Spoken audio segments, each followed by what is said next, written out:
I walked in there and said, listen, I've committed multiple felonies. Am I going to go to jail? Well, probably. Well, then see ya. Bye. Why would I give you my money? You're useless. I went into some other man that was a female. I went to a man's office, said I've committed multiple felonies. There are things we can do. We could try this, we could try that. No problem. I make one call. You don't go to jail. There's no problem. No problem. We send somebody else to jail. I've got a PhD, a pimp and hose degree. You must break the rules to make money. This is the end. 2 weeks ago, Andrew Tate was supposed to be preparing for another event in Miami. Instead, he was arrested. His brother Tristan was arrested with him, and Britain said, "We want them back." At first, the question seemed simple. Would the Tate brothers get released while they fought extradition? That didn't happen. There was supposed to be a hearing on August 13, but that hearing never happened. It was postponed, and now the brothers are still inside a federal detention center in Miami. The new hearing is scheduled for August 27. They keep pushing. And this time, the legal fight has gotten a little more interesting because prosecutors aren't just saying keep them in jail. They're saying look at the passports, look at the allegations, look at the witness interference concerns, and perhaps most importantly, look at the possibility that these men could disappear.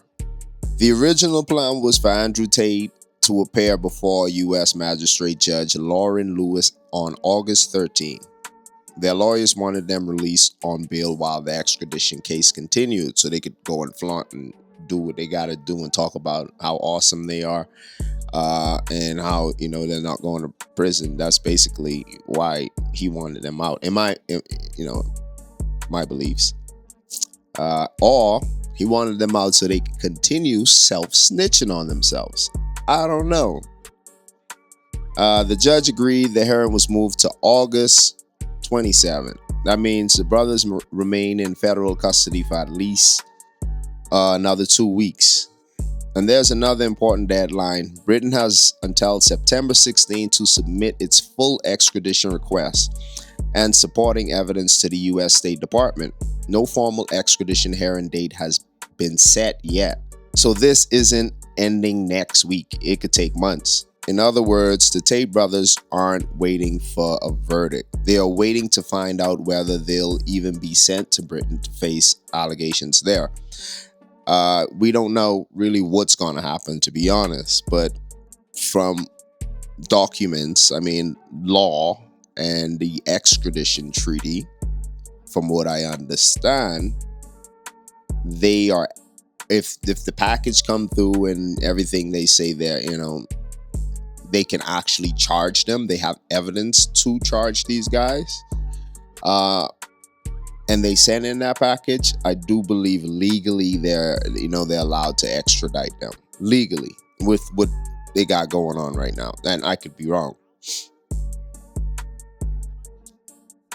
Let's slow down for a sec because the number 59 has been thrown around everywhere. A number like that can get confusing. The Crown Prosecution Service says Andrew Tate previously faced 10 charges involving 3 alleged victims.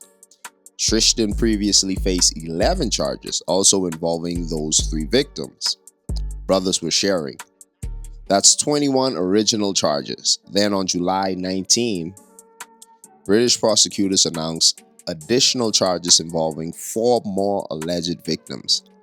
Andrew was charged with 7 additional counts of rape, 3 counts relating to arranging or facilitating trafficking for sexual exploitation. But basically, 3 counts, trafficking. That's, he paid for the ticket for some young girls and, from one country or one state to the next. That's from my understanding. I could be wrong.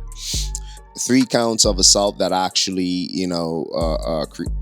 created bodily harm, basically. 3 counts of bodily harm. And 19 charges involving alleged images of a child and extreme pornography. Yeah. Tristan was charged with 1 count of sexual assault, 2 counts of rape, and 3 counts relating to arranging or facilitating trafficking for sexual exploitation. Add those new charges to the original 21 and you get 59.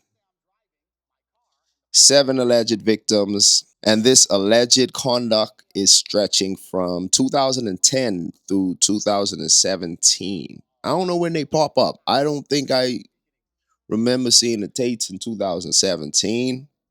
I didn't know about them in 2010. I just recently heard about them a few years ago. But there's an important legal disclaimer here.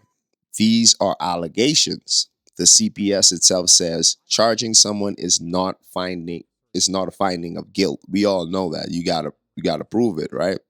But for them to be able to charge you with something initially, they have some form of evidence, or it could be a lie because they be making up shit too. But it's been known that Andrew Tate self-snitches. He goes on the internet, him and his brother, and they post videos saying or telling you that, like, they literally tell you the whole playbook. That's crazy. I thought when you got money and you're obviously oppressing someone in some shape or form, no matter what it is, you wouldn't want no one to see that. But obviously not the Tate brothers. Neither Andrew or Tristan has been convicted of these UK allegations, and both brothers deny wrongdoing. Then came one of the strangest developments in the extradition fight.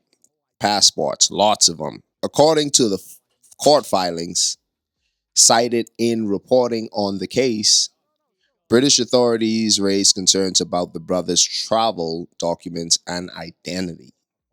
See, if you didn't talk about, I remember a video, I'll throw it up here if I could find it. I remember big time, and England wants me in jail, I can fly on a Nigerian passport, or an American, or an English, or a Polish, or an Estonian. I have so many fucking passports.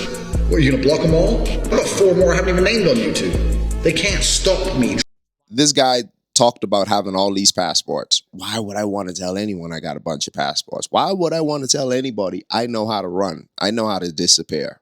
That's the goal, to know I can disappear and no one knows where I went, or I can disappear. And that's like, why would you tell someone that? That's just, are you just looking for clout? That's some clown behavior, bro.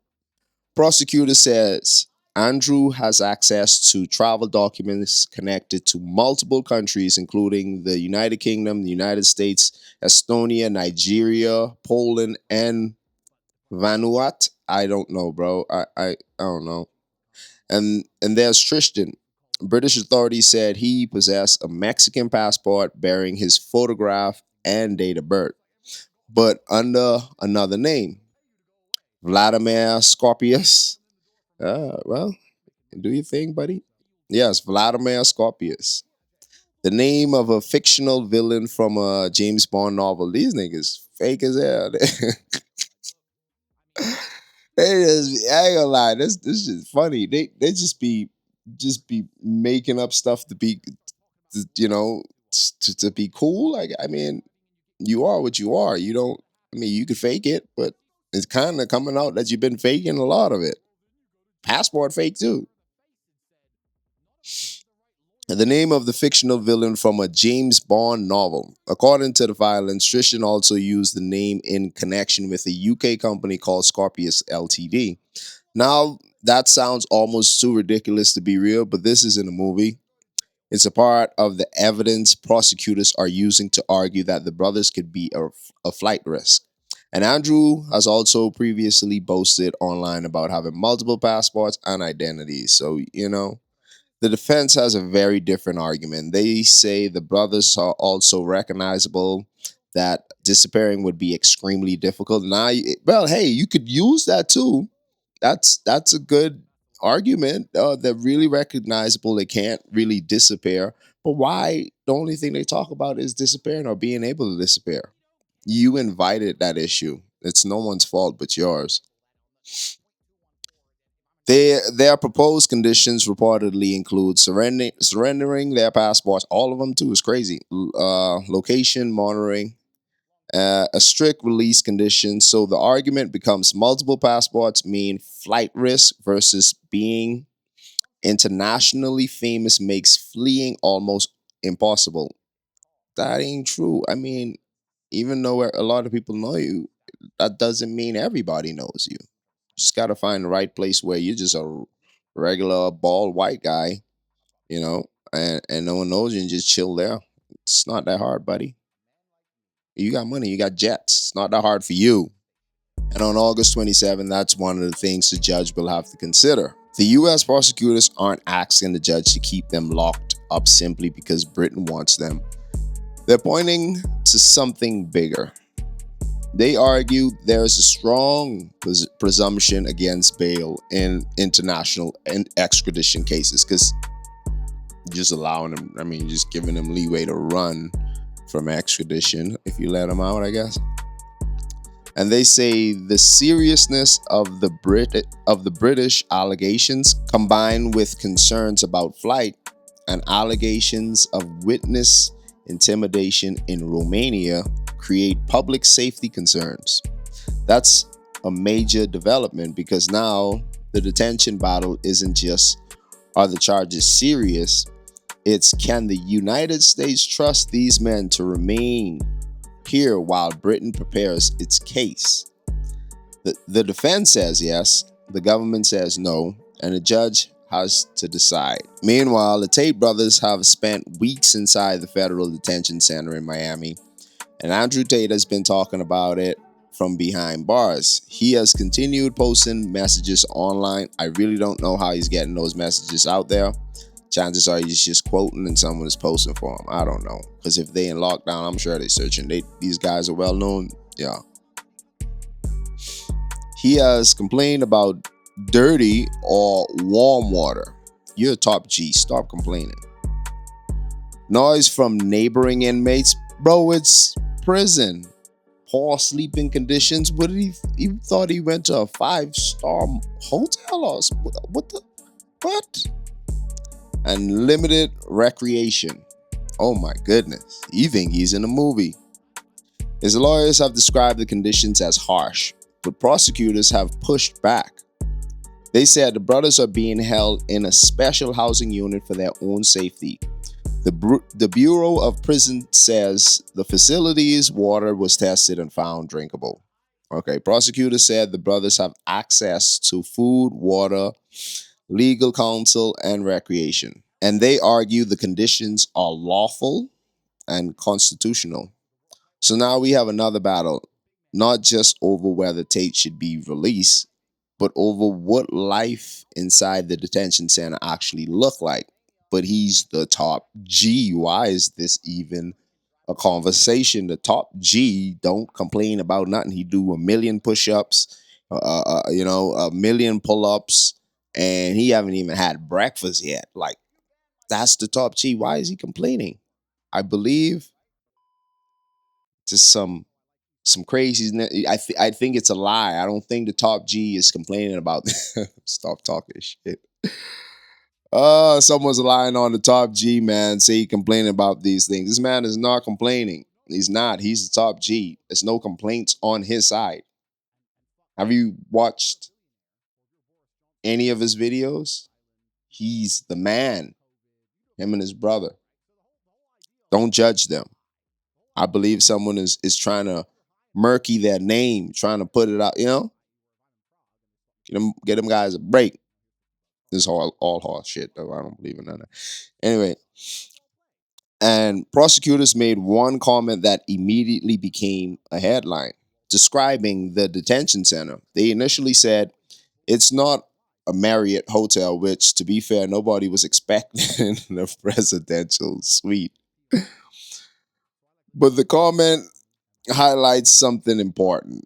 And the government position on this is that uncomfortable incarceration isn't automatically unlawful incarceration. So they're basically saying if you're uncomfortable, that doesn't necessarily mean we did anything wrong. It's not unlawful. Because when you look at it, everybody knows if you did something bad and you go on the internet and you tell everybody about it, there's going to be consequences. We're not gonna arrest you and give you your jet to fly wherever you want to go and all your cars and host you in a nice hotel while we figure out what we're going to do with you. That's not logical for your case. So it's almost like saying, have some common sense, my boy. You brought this on yourself and what you thought jail was going to feel like, buddy.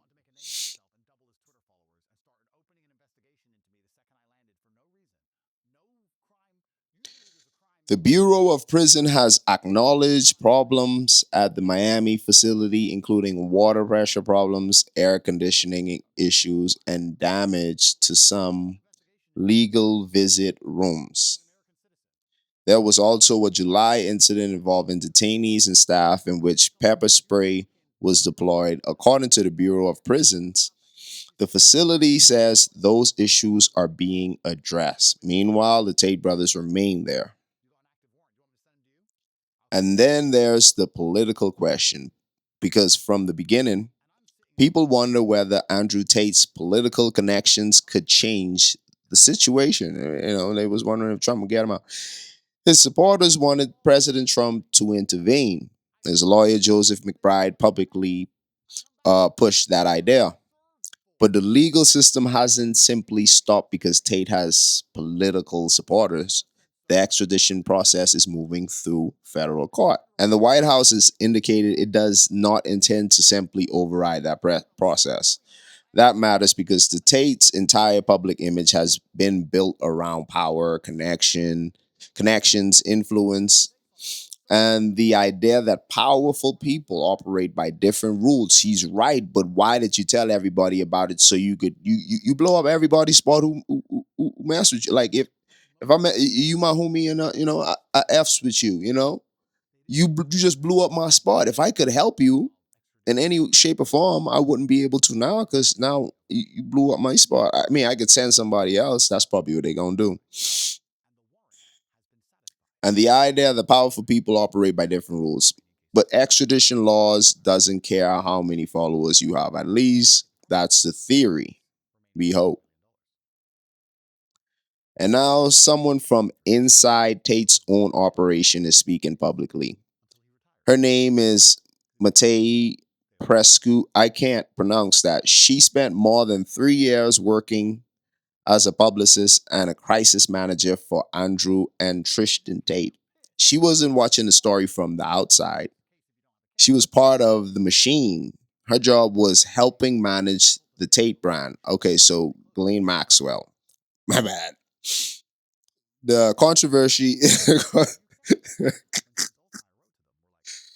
the controversy is the media and the public image. Now she's telling a very different story. In recent 60-minute interview, her name, y'all pronounce it, described Andrew's ego as one of the things that ultimately destroyed the machine he had built.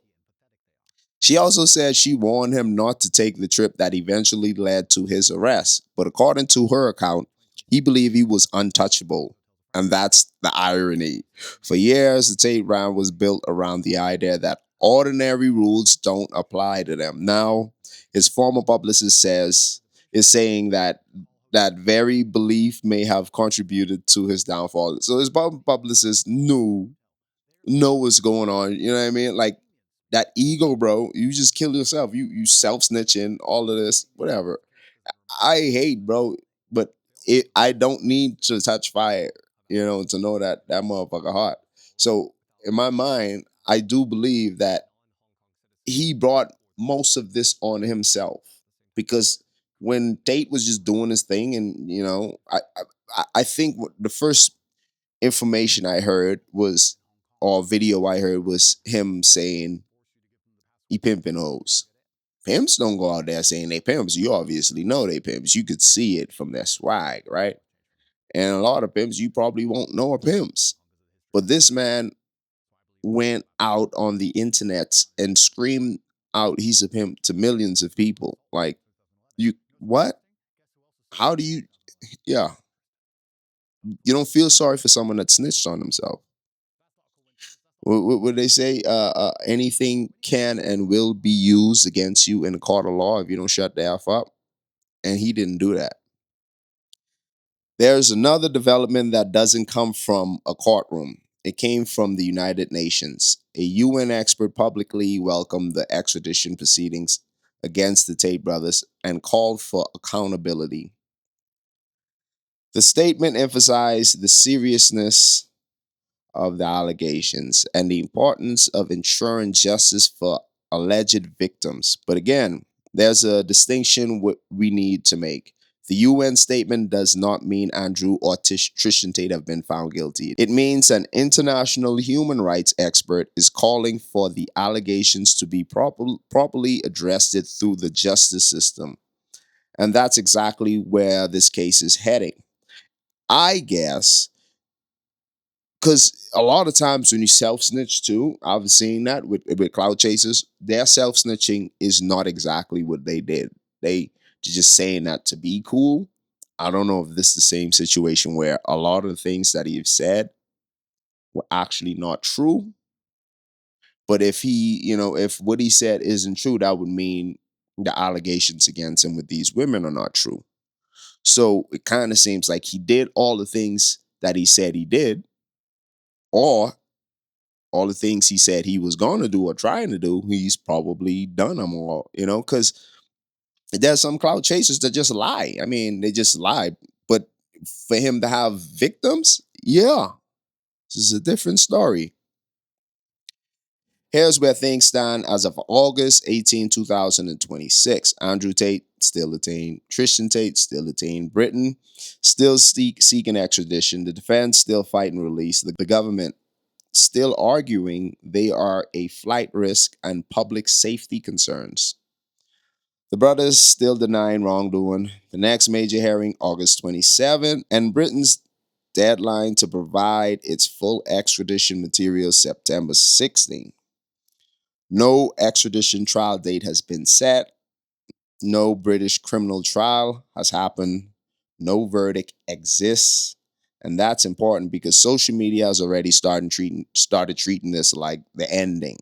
It isn't, because there could be a lot of stipulations, and so far it seems like there's a lot of clown behavior between the brothers, and a lot of times clowns hang with clowns. I'm not saying the people that he abused are clowns. I'm saying it could be murky. There's a lot of murk in this. There's a lot of stuff that might come out that,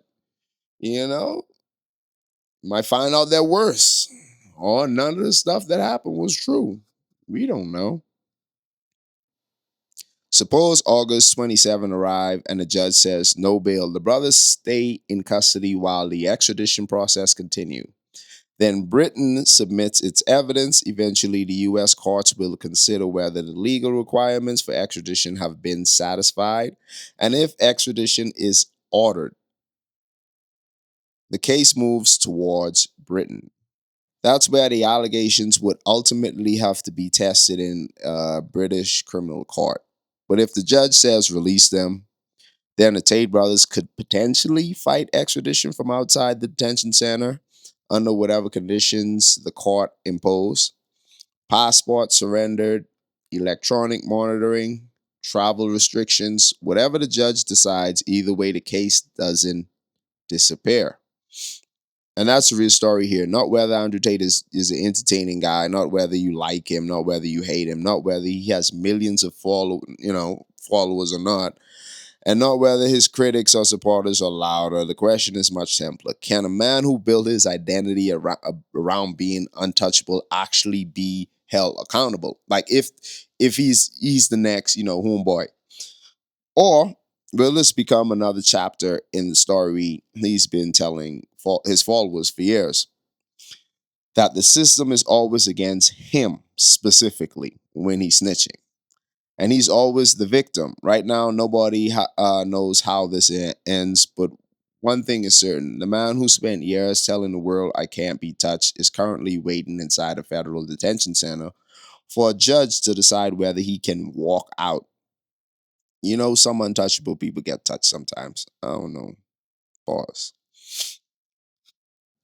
August 27, that's the next date. And September 16 could be the next major deadline. After that, extradition fight could become even bigger because if Andrew Tate and Tristan Tate are sent back to Britain, the internet debate ends and the courtroom begins. They literally will be, on trial.